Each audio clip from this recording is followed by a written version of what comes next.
Okay, I want to do a few things here about living on Social Security alone, a single person, or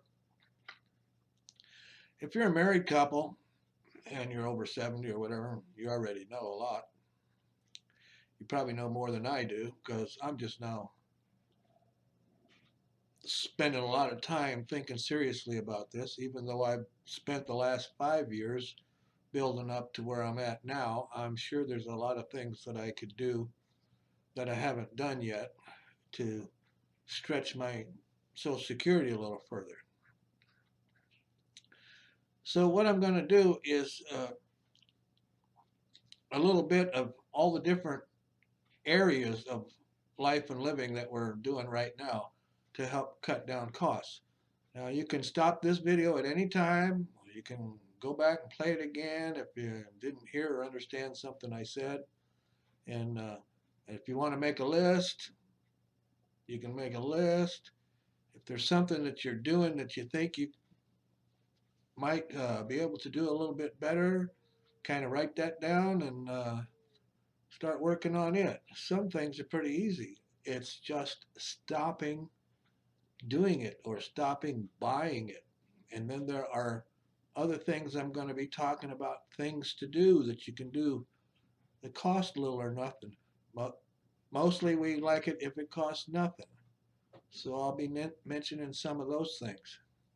And I'll try to put them in a category of keeping things uh, close to the same. So it'll be easier. You can save this video and go back and look it over again and then hit that certain area that you want to do some improving on. Okay, so here we go. Just off the top of my head, the first thing I'm going to say is that you know how much you get on that Social Security check. You know what your base expenses are. Uh, if you're renting, you know what your rent is, you know what your gas and electric and those types and water bills are going to be, trash or whatever. And if you own a house, you know what that is and your mortgages and things. And we'll break those into a little more detailed areas later on. We'll deal with things in the house that you have. We'll deal with the things in each different rooms of the house. We'll deal with the yard. We'll deal with the grocery shopping. And we'll deal with the entertainment aspect. All right. So I want to start with housing. You either rent or you own, or you live with somebody. If you live with somebody and you share the expenses, that's good. If you own your house and it's paid for, that's good. If you rent, depending on where you live and what the rent costs are,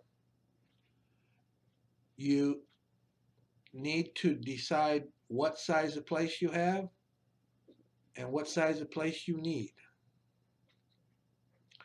For me, for example, I rent a single house out in the country. It's old, but you know what? It's got a roof over its head. It doesn't leak. I've got it fixed up nice inside. It looks nice and modern as any other place. And the rent is extremely reasonable. There are cities and towns that you live in where the rent can cost you $1,000 a month or more, and you really don't need to be spending that much. If you're on Social Security, there's no reason why. You've thought about moving? Do it. Buckle down, start looking, and do it. When you decide a place to live, you do not have to live in a good, fancy, expensive place. After all, you're 70 years old, you're going to be gone, who knows when, And if you want to enjoy the rest of your life just doing what you want to do and not worrying about all those high expenses, you need to buckle down and make a change. Where you need to live by is two things: the ability to buy groceries at a reasonable amount and transportation. If you're still driving, that's fine. If you own a Cadillac or a Humvee, you need to get rid of it and get a gas saving vehicle. There ain't nothing wrong with one of those little tiny cars that get 30 miles to the gallon or more, because if there's nobody but you or you and your wife, you're not hauling around 5 or 6 kids, and you don't need to keep up with the Joneses anymore. You can sell what you got, you can make a little money off of it and buy yourself a cheaper thing.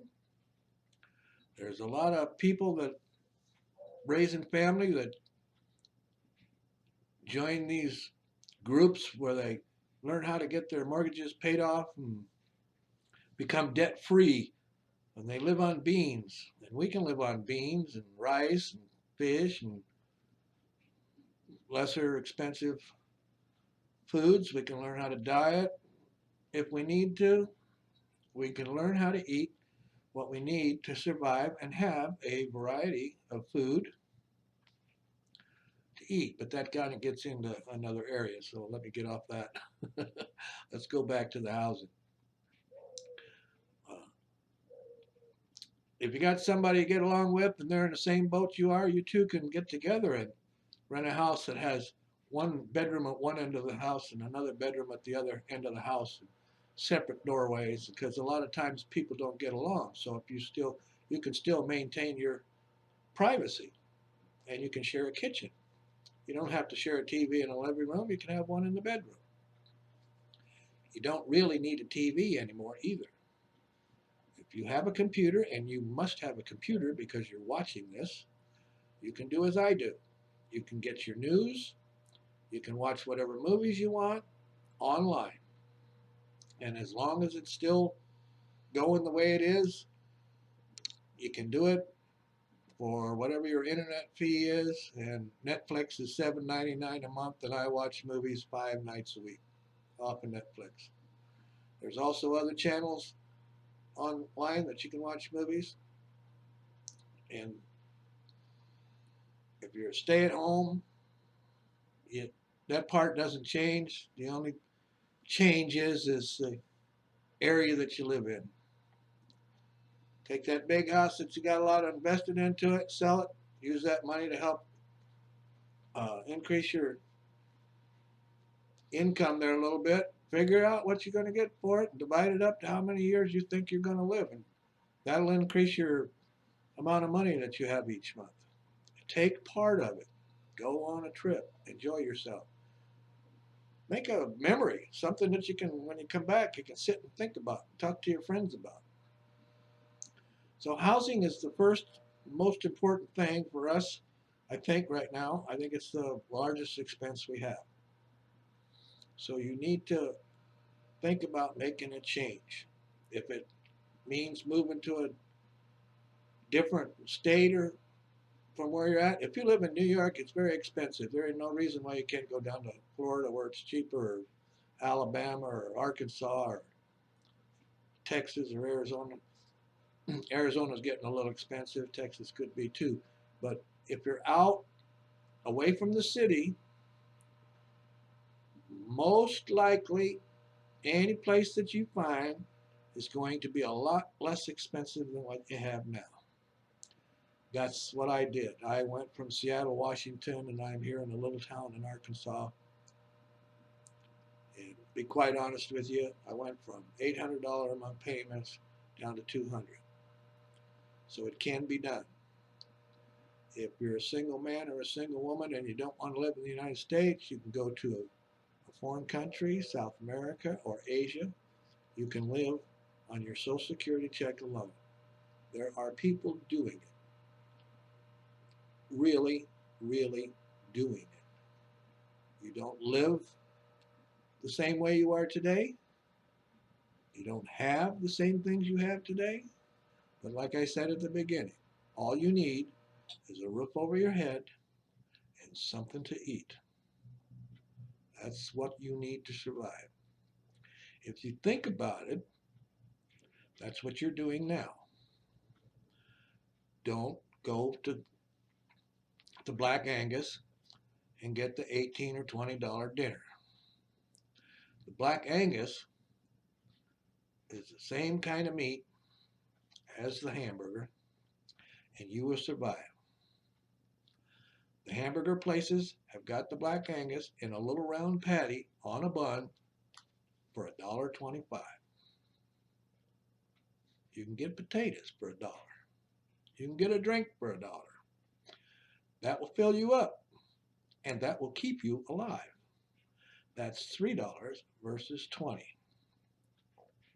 So there's a little food for thought on the living, places to live. You can also, if you don't want to maintain a house or anything, you can rent a room. You can rent an apartment in a small apartment complex in a quiet neighborhood where you either walk to the market or have a bus, or if you don't want to drive, or you get you that little inexpensive car. Get yourself a golf cart. All you got to do is charge up the battery and you can drive to the market. Male and female can do this kind of stuff. That's it on housing. I will be doing others on the other areas. If you have any questions on housing, because I've lived in 40 some states in the United States over my years and lived in all different types of housing. Right now, I've lived places for nothing. I know ideas on that also. Whether it be a mobile or stick-built house or block house, brick house, whatever. If you got any questions, leave them in the comment section. I'll answer what I can. See you.